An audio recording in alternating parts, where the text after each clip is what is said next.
Mula nung nagsimula ako mag-business ay meron akong naimbentong formula on how to compute your sales target. Bakit nga ba mahalaga itong sales target na to? Dahil dito sa sales target na to, malalaman mo ano ba yung minimum goal mo dapat na mabenta mo for the day para alam mo na na-reach mo yung goal mo na kikitain at masaya ka na nung araw na yun.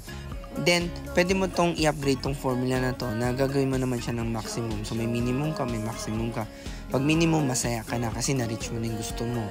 So, regardless kung nakabenta ka pa o hindi, parang okay ka na, diba? Then, may maximum ka para hindi naman masyadong pagod ka na sa isang araw. Tapos, reach ka pa ng reach na mas mataas, diba? So, parang lagyan mo rin ng cap, diba? It's good to have more kita, of course.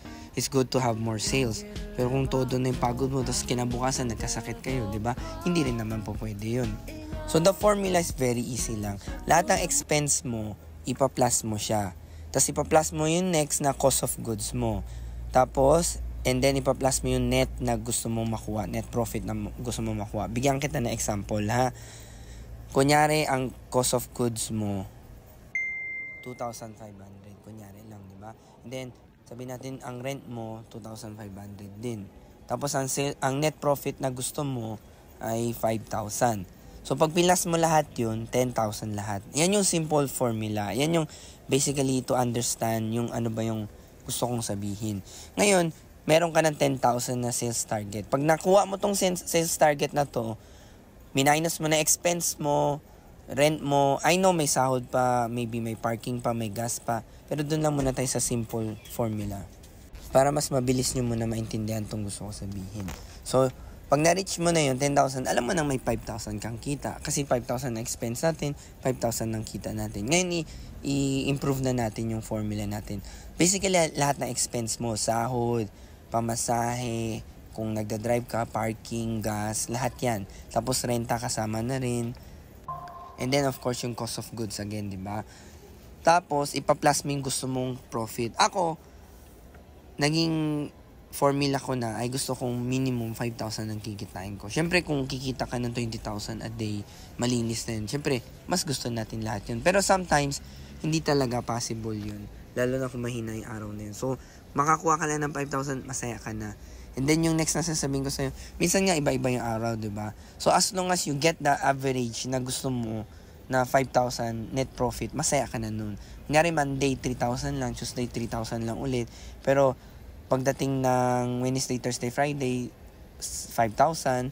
And then, yung Saturday, Sunday mo, naging 7 o 8. So, pag binalance mo siya average, ay, nakuha mo naman yung gusto mong average.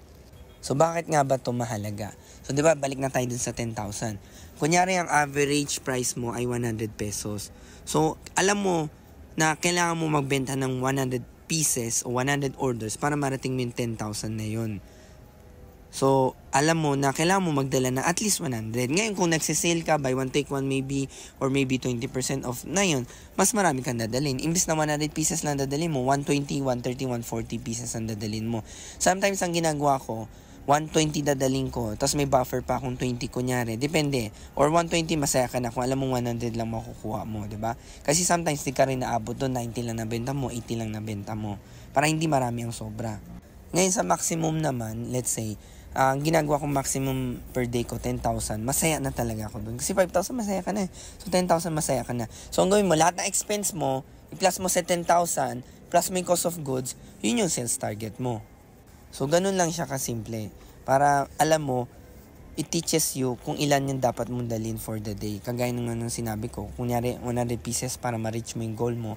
So, magdala ka ng at least 100. Huwag ka magdadala ng 80. Huwag ka magdadala 70. Talang hindi siya abot, di ba?